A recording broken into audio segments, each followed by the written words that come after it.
Good morning and welcome to Recipe for Success. That's easy for me to say, right? For those of you that are joining us for the first time, my name is Nancy Giacalone.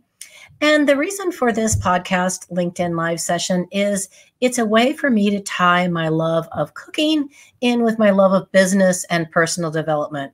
Because one thing I've discovered over the years is there's always a key ingredient or a key technique that is critical to the outcome. So I'm really excited this morning to have my special guest, Sims Tillerson, join us with EBM. Sims and I have been connected for a while, and he is very entertaining. I think that my biggest challenge today is to keep this concise. So I'm going to turn it over to you, Sims, to introduce yourself. Tell us a little bit about you and what you do for your day job. Absolutely. So super excited to be on the show with you, Nancy. First of all, thank you for having me. I'll call it 8 to 5, although it's all too often much longer than that. I serve as a National Director of Business Development for EBM. So I'm partnering with benefits consultants and insurance carriers to provide technology that streamlines onboarding, benefits administration, and HR compliance processes. So I know that this is a little bit of a recent change in career path for you. So I want to talk about how you got this job, because I think it's interesting and it's going to tie into some of the other questions and topics that we have. Yeah. So the owner of my company that I work for, EBM, is Frank Mengert. If you don't know who he is, he's a very loud and very, very out there LinkedIn personality. He's been doing it for a while. So I actually have been following what he's doing for a few years. And I cold pitched Frank to hire me as his head of business development over a LinkedIn video message, kind of out of the blue. And what was his response to that? So he let it sit for a few days, and I was like, okay, maybe that wasn't the best play. But he finally reached back out, dropped me a link to his calendar, said, "Hey man, let's have a conversation, because funny enough, I've been thinking about how I can build an outbound organization at EBM." So we had a conversation, and that conversation led to a few more until ultimately, rather quickly, I was sitting in front of a consulting group he had hired, doing a whole myriad of personality tests to make sure that we could work together. And then before you knew it, I was hired on at EBM. Awesome. And are you happy with this new position, this new role? Yeah, I'm having a ton of fun. Frank has given me an incredibly long leash to do what I like to do. He sees the value in personal branding and social selling and how it can complement some of the maybe more traditional ways that we've sold through knocking on doors, sending cold emails, cold calls. So it's great. It's really cool. We're building something special.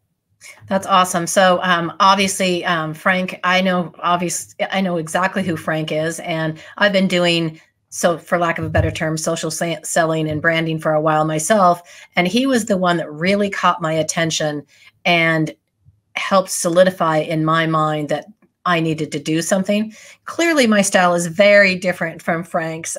So it was not an imitation, but it definitely made an impact on me. And when I saw him doing that, I knew that there was something that I needed to change and do differently. So it's very interesting.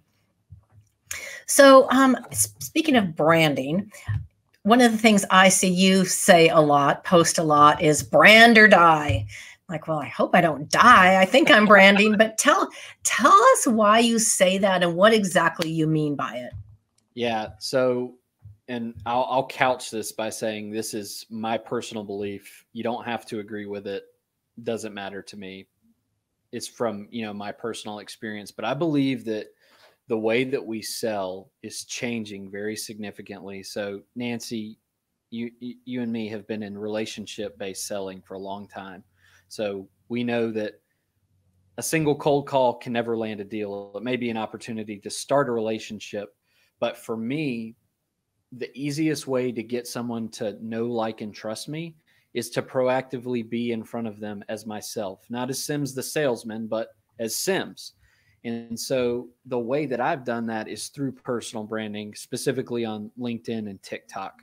But to kind of summarize what I could make a very long story, I think if you're sticking to the classic ways of selling only, and you're not building relationships, you're not building a personal brand for people to get to know you, you're going to be left behind by your competition, just because of the new age we're in that COVID really sped up and escalated. Sales isn't taking place all face-to-face and all over the phone and all over email anymore. There is a very real virtual and social aspect to it.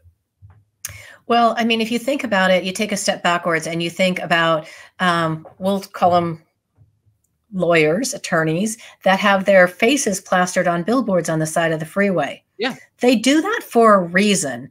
It's because it creates awareness. And when the need arises, they're like, I'm not sure who to call, but oh, hey, I remember Jack Black, the attorney. I'm going to look him up and call him, because otherwise they don't know where to start. But if they have a level of familiarity, and I think that the thing that social media does more than anything else is it brings that even more to the forefront, because we get to show our personalities, not just our face on a billboard. Right.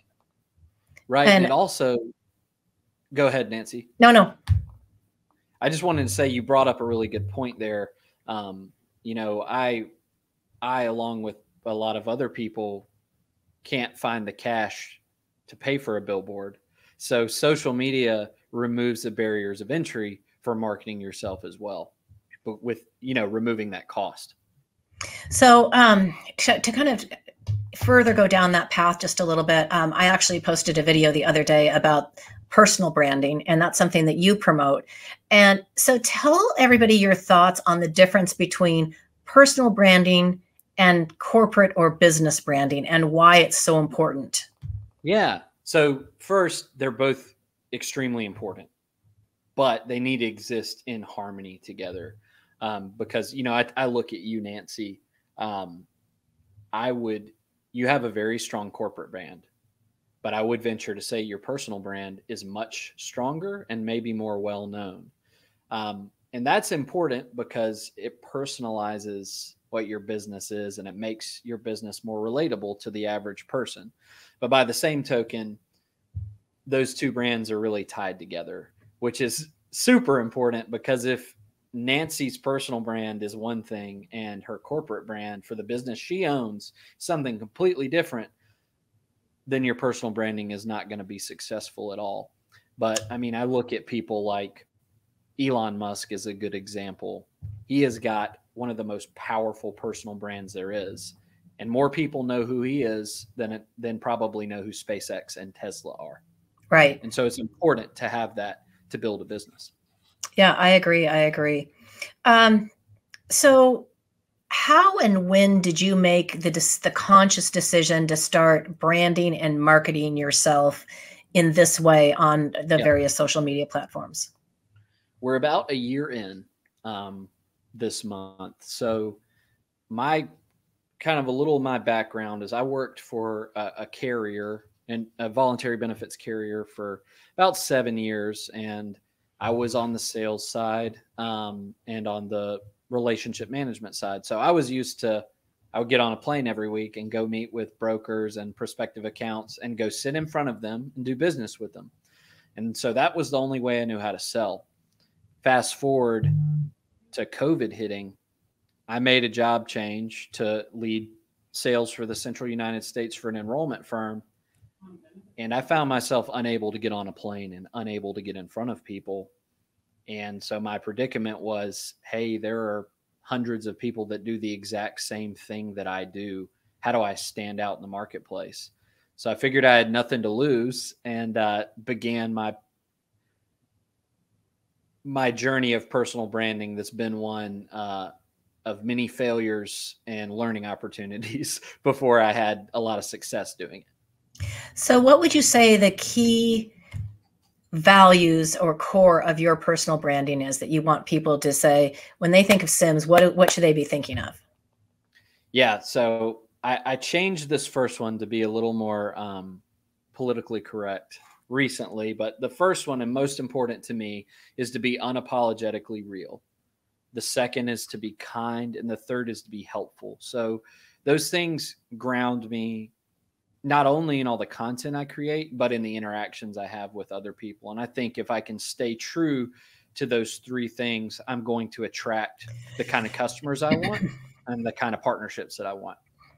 I think that that's very true, and you are unapologetically real because I mean you put some kind of controversial stuff out there sometimes, I would say. I do. I do. But it never feels like it's coming from a place of just trying to stir the pot. It's more, here's what I think. And I think that if you put it out there and if you disagree respectfully and kindly with people, then you have a real conversation. And you never actually know where something like that's going to go. I think it creates opportunities. Yeah, I agree. And I have the opportunity to learn a lot when I make maybe controversial statements, because when I do that, truly from my standpoint, it is an invitation for people that have differing viewpoints to provide me their perspective, maybe teach me something I didn't know. So that's been a fun thing for me. And you're right. I never do it to get a bunch of views by pissing people off, or just to generally stir the pot, as you mentioned. It does come from a place of honesty and of wanting to learn and experience other views and perspectives. Well, I mean, I know that I personally learn from, even when I disagree, it makes me think, and it makes me think, Yeah. why do I feel that way? Sometimes I change my mind, sometimes I don't.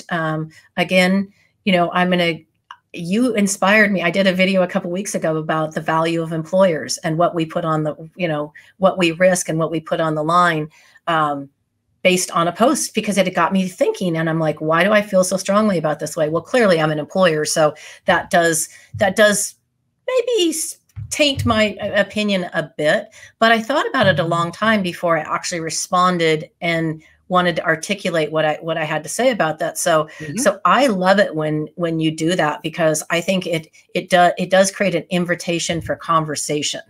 And how do both sides understand each other better? Yeah.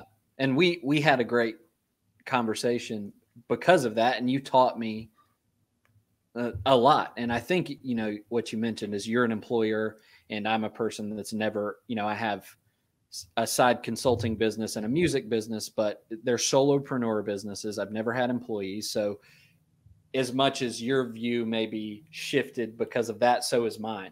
Right. So you interacting with that post and challenging me a little bit shifted my perspective and taught me something new. So anyway, I think that's cool. Okay, let me see. All right, this is one I was, we're going to shift gears a little bit for anybody following along. One of the things you've been really open about on social media is your struggles with mental health. And you kind of made a big breakthrough in the last, very recently, and were able to finally wean yourself off all medications. Now, by saying that, I certainly know that that's not the right decision for everybody, but you were able to do that. So no disrespect to anybody taking mental health medications. They're there for a reason. But let's talk a little bit about that, and also why you felt compelled to share that part of your story. Yeah, absolutely. So I've struggled with substance abuse, addiction, and then general mental health in the way of panic disorder, depression, and agoraphobia for really almost as long as I can remember, since I was probably 12 or 13. So it's a really big part of my identity and my lived experience. So when I think about being unapologetically real, radically honest, which is, again, another part of my recovery from substance abuse, it's important for me to share that. And being a sales guy, I also know that other salespeople, especially in the insurance industry, struggle with substance abuse, struggle with anxiety in a tremendous way. And, it's kind of taboo to talk about. And so I want to be the guy that says, hey, I don't really care if you look down on me because I've experienced these things. We're not right for each other from a relationship perspective anyway. And I want to show that there's hope for other people by sharing those experiences that I've lived. So I have two thoughts on that. First is, we're in an industry with a bunch of peacocks, quite frankly, and they like to strut around with their tail feathers out and say, look at me, look at me, look at how great I am. And if you're a person that struggles in any way with self-confidence, anxiety, etc., it can very quickly make you feel less than. And so it can be, this sales industry, especially this benefits industry, can be a struggle to maintain a good mental attitude. So that's the one thought I have. And then the second is thought/question for you. During the last year and a half of COVID, I have to think that mental health struggles are at an all-time high for people that may not have ever even experienced it before. Yeah, I absolutely agree. And, I saw my wife, who has struggled with anxiety and depression her whole life, but has never really been medicated. I saw her have to go back on medication during COVID. And I've seen a lot of other people begin, reaching out to me directly because of my posts and saying, hey, I struggle with this too. I've never really had to deal with it before. And I think, it's a combination of a lot of things, but the lack of community and social interaction was a big burden for me personally, and I think for a lot of other folks as well. Well, and then also you mentioned that you struggled with I'm going to say it wrong, agoraphobia, I think is yeah. And that's when you don't want to leave your house, right? Okay. Yeah. So just want to make sure I wasn't crowds, yeah. Right. I just want to make sure I kind of had that one straight. Yeah. When we've been asked as a society for over a year to essentially stay put and not go out, I think that people that did not struggle with that previously are now struggling with it, and they don't understand it. They don't know. Yep. I'll come back to that one in a minute. I think that they don't know how to express this fear because they've never had it before. They don't know who to ask for help because they've never had to do it before. So I think people are actually recognizing mental health struggles more than they ever have before. But the problem is we don't have anywhere to go. There's not enough providers out there that have the time and bandwidth to help all the people that need help.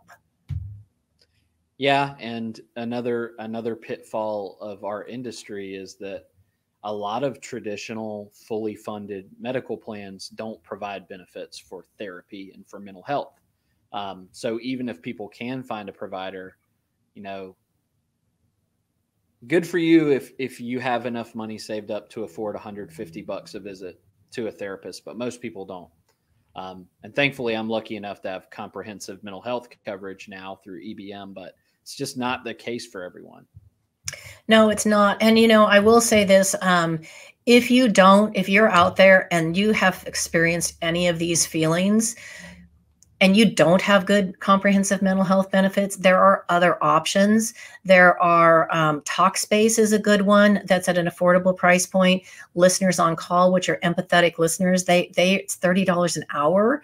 So there's other options out there. So look into them. Some of the carriers have now added telehealth benefits for mental health as well. So you don't even have to leave your house to seek that care. But there are other options. And if you're one of those people that doesn't know where to go, feel free to reach out to Sims or myself, and we can point you in the right direction.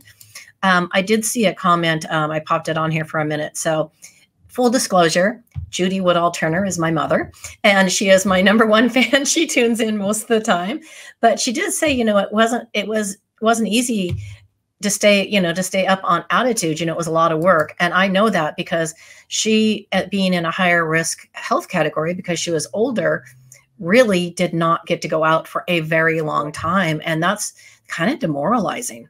So it was tough. Okay, so here we go. We are going to switch gears one more time. So from your background, we are given a hint as to where I'm going with this question because I see some musical instruments hanging in on your wall. And I happen to know that you're a very talented musician. You regularly play live gigs, at least now again. And Yep. you're also a published musician. So tell us a little bit about your love of music, where it started, and let's talk music. It's way more fun than insurance. It is. It definitely is. Too bad it doesn't pay as well. So I think like most folks who grew up in the Bible Belt, my experience with music started in church. Church leaders saw that I could sing, and so it was like, all right, let's get some instruments in this boy's hand and get him playing. So that's where my music journey began. I'm a classically trained pianist and vocalist, and really because of those two things have been able to pick up things like the guitar and mandolin and the banjo and a whole myriad of other string instruments. But I guess I started really playing in front of people when I was about 12. And by the time I was 16, I was gigging all around the Southeast in bands and as a solo artist, and really continued that. It helped play a part in getting me kicked out of college the first time, playing bars out in Atlanta until 4 a.m. and not being willing to go to class. But it's always been a really important part of my life, and writing specifically, writing lyrics, creating music has been a great outlet for me from a mental health perspective. So something I spend a lot of time on. Again, it's not something I can get rich doing, but I love it so much. And so I always try to make time to play a gig when I can and record some music when I can. And I'm actually, my producer and I are in the mastering process, but I'm about to release a little 2-song album that we recorded here during the pandemic. Awesome. Well, I have heard some of your music. It's amazing. If you haven't checked him out, definitely do so. So, I also love music, and that was one of the things we connected on. It was kind of fun. But so my love of music actually comes from my mom, and I will give her a shout out because since she happens to be on this call. And we grew up and we would go camping a lot. And one of her best girlfriends, they would load up the station wagon, put us girls in the back of the car, and music was blaring in that car at all times. And, we listened to all the good stuff, and she loved music, but she only wanted to buy what she wanted, so she bought 45s. And so we had a great sound system at our house, but she would only play the 45s most of the time. I mean, there are a few albums, but she wanted to listen to what she wanted to, and it was kind of fun. And quite frankly, that passed down to me and then to my son. I mean, I was the mom that took her 13-year-old kid to see Pearl Jam and AFI, and we went to those concerts, and it was quite an experience. And so of course, that love of music has passed on down as well, and I love that. So since we're talking about kids, do you plan on passing down your love of music to is there a baby on the way? There might be. So my wife and I are expecting our first on January 3rd, and I'm absolutely gonna make that kid learn the piano, and then from there they can do whatever they want. But my wife and I have talked about it, and all of the kids that we have, whether they're ours or adopted or whatever, they're gonna learn the piano, because it's been something that's opened up music for me in an incredible way, and I know that if my parents hadn't forced me to learn it, I never would have done it on my own. Well, I am not musically inclined myself. As a matter of fact, no one ever wants to hear me sing, hum, tap, any of it. Just not going to do it. I loved it, listen to music, but it's my understanding that the piano is the foundation the foundation of music. And if you understand the piano, you're more likely to do well or to be able to play other instruments as well. Am I correct? Yeah, and that's absolutely been the case for me because without knowing it, even as a child, you learn the theory behind music when you learn to play the piano. And so you can really easily transfer that definitely to any string instrument. But I know people that are much more talented than me that have been able to transfer that to horns, woodwinds, all myriads of instruments. So it's a great foundation piece. Awesome. Awesome. Okay. So we have made it to my favorite part of the podcast where we get to move on to my 5 burning questions. They're pretty much the same for most of my guests, although I do switch them up a little bit depending on who's coming on. So you have a couple special questions in there. But the first one never changes, and that always is, what is your absolute favorite food in the world, and can you cook it? My favorite food in the world is pizza, and I do not make it well. Okay. Do not make Do you it have a well at favorite? all. Do you have like a favorite brand, someplace you get it from? Yeah, there's a little place down the road from my house called the Pizza Joint, and they make the size of their slices is very similar to like Sbarro, but hand tossed wood fired pizza, fresh ingredients, really interesting recipes, and I can walk to it, so I get it a lot. But it's fantastic. Nice. Is there a favorite combination or topping that you like?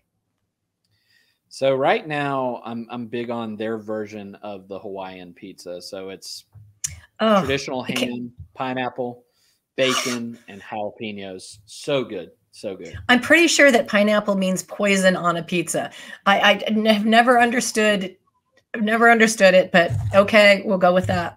Okay, so next question: what is the one character trait that you admire most in other people, and why? I'll call it integrity. So people doing what they say they're going to do, regardless of if anyone would find out if they didn't. I admire and value that a lot because it's a difficult thing to do, and it's not always the easiest. It doesn't always make you the most money, and it doesn't always win you the most friends. Got it. Okay, so now I'm going to turn that mirror on you. So what's the one character trait in yourself that you're most proud of, and why? My willingness to be unapologetically real, because I share, like you said, I share a lot of opinions that may be considered controversial. I share a lot of things about myself, about my experiences that most people consider taboo and wouldn't be willing to share. And again, I alienate a potential audience, group of prospects, buyers, customers, whatever you want to call it, in doing that. But it's how I feel at my best, and it's how I can easily go to sleep at night and be happy with the person I am. And wouldn't you, at the end of the day, rather do business with people that appreciate you for who you are than trying to be somebody that you're not? Yep, absolutely. I mean, it's just way more fun. It makes life that much more enjoyable. So kudos to you on that. All right. Okay. Who is your favorite musician of all time and why? And you only get to pick one. All right. I'll only pick one. You know who it is, but it's Chris Cornell. So he's amazing to listen to, but that dude was literally one of the most talented musicians to ever live at any time. So I love all of his music. Gone far too soon. I'm actually looking at a limited run guitar that Gibson made that were Chris Cornell specials, and they're like $12,000, but I'm going to figure out a way to buy one if I've got to save for 10 years to do it. I love it. Well, you and I, we've already discussed this, and we are on consensus on that one. He is hands down. If anybody asks me who my favorite musician is, I don't even have to think twice. He number one in my book, as you say, because he was so incredibly talented. He was just the complete package. And that was my day of mourning, the day that he left this world. I was very, very sad. It took a while to get over that one. Yeah, that was a big loss for us. Yeah. So I'll give you a follow-up question to that one. So this is a pop question for you. So we talked about musician. So since we have guitars hanging in the back, if we were to say, who's your favorite guitarist of all time, who would that be? Angus Young. Oh, well, love it. AC/DC. AC/DC is what got me into playing the guitar. I love it. He will always be my favorite. You don't ever wear little shorts when you play the guitar, though, do you? Oh, I do. There's a video on LinkedIn. That I've got to see. I want to see Angus Young style Sims. There's a video on LinkedIn of me and my wife playing Seven Nation Army. She's playing drums. I'm playing guitar, and I'm wearing little running shorts. And I still catch a lot of flack for that video. I'll find it. Oh, I'm gonna have to go look for that. That sounds epic. Okay, so we know that you're pretty much an open book, but do you have a secret talent or something people might be surprised to learn about you? Secret talent. We'll see. I feel like I've got a secret talent. I can't come up with anything. So I'll say something that I think most people don't know about me, even though I've posted about it a few times. And that's that I love tattoos. And me and you have talked about that before. I actually have 11 tattoos. Most people don't know that about me. Think I'm a little more straight-laced. Coming from the Bible Belt, as you are. Yeah. My parents still get really mad every time I get a tattoo, even though I'm out of the house for well over 10 years. Yeah. That's funny. I love that. Well, I love them as well. Okay. So last question. Who is the one person that you've connected with on LinkedIn but you've yet to meet in real person that you would most like to sit down and have a cup of coffee with, listen to music with, however you want to, whatever situation you want to be in? And alternatively, if it's not on LinkedIn, is maybe a podcast host. So who would that be and why? It's a young woman named Nico Chesno, and she is in the business development space with cybersecurity. She's out in your neck of the woods, and we've just forged a friendship, really bonding over some of the abuse that we both suffered as children and our struggles with mental health. And she's just an awesome human being that I think I could learn a lot from over a cup of coffee. That's wonderful. Isn't it really cool how we've been able to form these friendships and relationships through social media that we would not have been able to do 5 years ago? I mean, it really has changed so much. It really is. I mean, the two of us would never have met. No, absolutely not. I mean, we're in different parts of the country. All the time. Yeah. Different generations, everything else. And you're just one of my favorite people. So I'm so happy to have you on. All right. So we're going to wrap this up with a pitch for whatever you want to pitch, EBM, your other gigs, and how people could best connect with you and get a hold of you. Yeah, absolutely. So I'm going to double pitch, but it'll be quick. So that's okay. You have all the time. Reach out to me if you want help establishing a personal brand and learning how to sell socially, specifically on LinkedIn. And also reach out to me if you're a benefits broker and you want to learn how to set more prospect meetings and win more business by leveraging benefits administration technology. As you've probably guessed right now, the best place to reach me is on LinkedIn. I'm linkedin.com/Sims Tillerson. My cell phone number and email address are both on the profile. Okay, so I lied. I actually have one last question for you. Okay. So clearly we all know Nancy Giacalone. That's of an Italian heritage, even though it's by marriage. Sims Tillerson, I've never run across that name before. So tell me what your heritage is. Absolutely. So Tillerson is Scandinavian, and it's a derivative of the word to till. So son of a farmer. Okay. And Sims is my grandmother's maiden name, which is just a classic naming convention here in the South. Okay. I would have guessed Scandinavian of some variety. So now I know. I'd been meaning to ask you that. I should have put it in my questions, but anyway, I figured it wasn't going to be too tough to answer that one as a little pop on. Yeah, thankfully I remembered that one. Good. Well, your parents will be proud of you. All right. Well, everyone, thank you so much for tuning in today. Honestly, if you don't already follow Sims, you need to. He posts some fantastic content. He does play his guitar and sing occasionally on here as well. I believe, are you on YouTube with your music as well?